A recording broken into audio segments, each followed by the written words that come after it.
Naam, asante sana Chemutai Goin mwenzangu kutoka upande wa pili katika majengo ya bunge. Hapa niliko, maandalizi yanaendelea kushika moto kuhakikisha kwamba ifikapo saa 8:30 basi bunge zima litakuwa tayari kwa minajili ya kumpokea Rais William Ruto ambaye atakuwa ni mgeni wa kutoa hotuba ya pamoja kwa mabunge yote mawili. Tuliko sasa ni maandalizi tu, na tunikizidi tu kuchukua maoni ya wabunge wa mirengo tofauti kuhusiana na maoni yao kwa swala la gharama ya maisha, matarajio yao tu kwa yale ambayo Rais William Ruto atakuwa anakuja kuzungumzia. Kwa hivyo nina wabunge wawili, mmoja mbunge wa Budalangi, mbunge kutoka upande wa upinzani, na nina pia mbunge wa Bumula pia upande wa upinzani. Watuelezee, je, matarajio yenu ni yepi kwa hotuba ya Rais William Ruto leo? Asante sana Bwana Leto. Vile ulisema, mimi naitwa Nami Wamboka, mbunge wa Bumula. Kwa leo mimi sina matarajio yoyote na Rais William Ruto. Kwa maana ukiangalia historia yake tangu aingie mamlaka ya urais, Rais Ruto amekuwa anapeana promises, promise after promise, promise after promise, ambayo hakuna kitu inafanyika. Huyu ndio rais wa kwanza ambaye anaambia Wakenya uongo blatantly, akiwaangalia kwa macho. Rais alisema mambo ya Arizona, mpaka leo hakuna. Alisema kazi ya 350,000, hakuna. Rais anasema mwenyewe kwamba atarudisha ushuru wa wananchi chini, gharama ya maisha irudi chini, hakuna.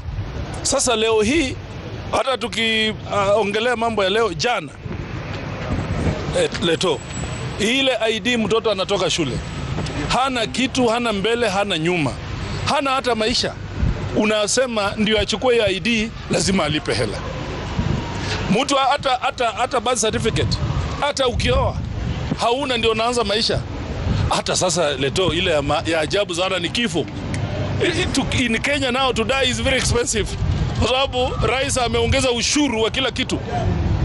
Tunaambia bwana Zakaya ashuke chini, Wakenya wanaumia, gharama ya maisha imeenda juu.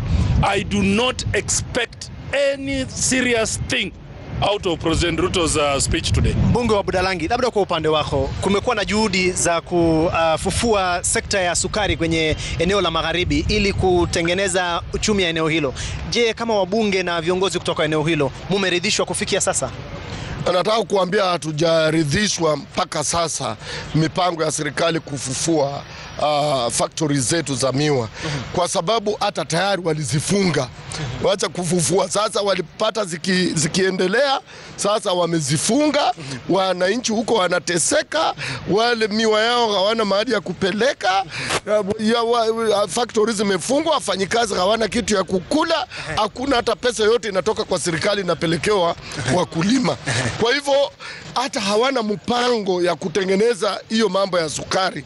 Ni story tu tunapigiwa. Vile umeambiwa na mwenzangu, Ruto amejua, Rais Ruto amejua amechukua uongozi kwa sababu ya uongo.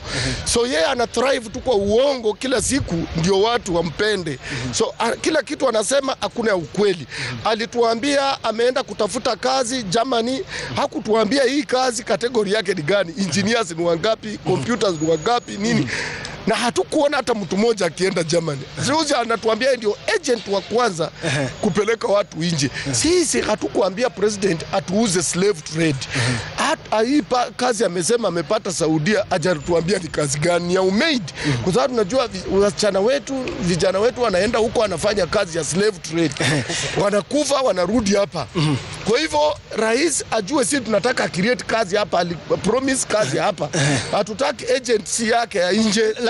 Labda kabla hatujaendelea, hebu tumsikize sasa mbunge kutoka kwa walio wengi, mbunge kutoka Bomet Mashariki. Je, hebu tueleze upande wa upinzani wanasema kwamba rais hajafanya lolote. Je, na kwa upande wa wengi, je, ni mpango ni upi? Mmeridhishwa na mnatarajia nini leo? Personally, I don't know. Can I talk in English? Sure. Yes. Personally, I want to say like this, and I want to put it categorically like this. You know, we are just fond of all these stories always.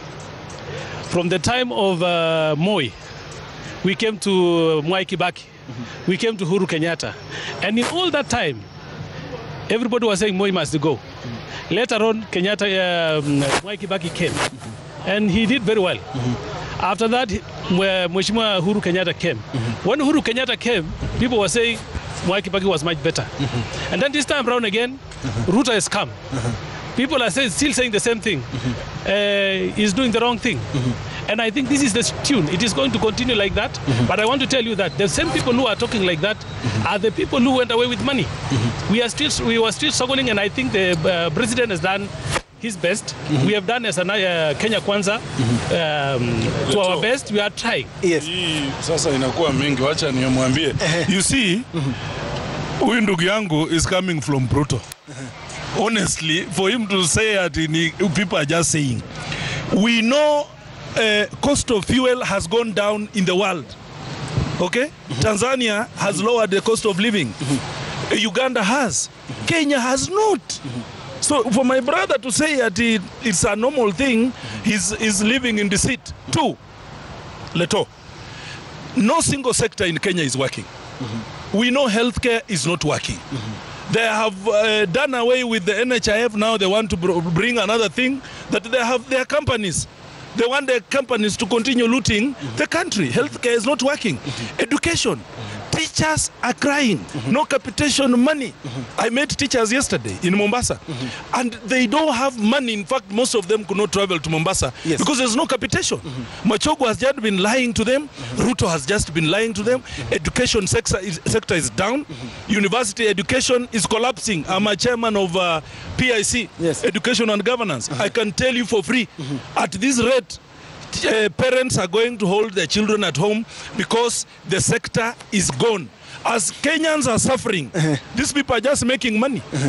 Corruption in this country now is on another level. Maybe even they told us G to G on the issue of fuel. Where did it go? Where did the G to G go? Let's hear on agriculture, particularly first before the MP for Bomet East. Hebu tumsikize mbunge kutoka KSS.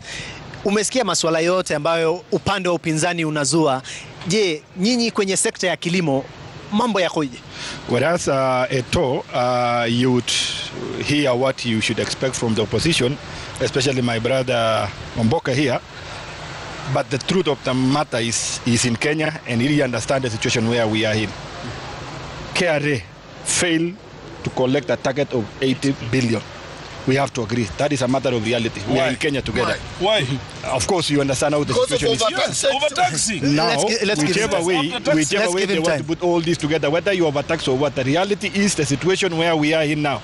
Unless we refocus our energies, as the way budget policy statement has indicated, focusing on production, because that's the only sector that we really still have as a Kenya to save ourselves, to bring back ourselves to our economic viability. It's only in production, and that is agriculture. And that is why the president has been consistent and consistent. Look at bringing down the cost of fertilizer from 7,000, 3,500, 3,500, 2,500. I mean, whether we like it or not. The cost of fuel. Listen, food security is an element. Of fuel.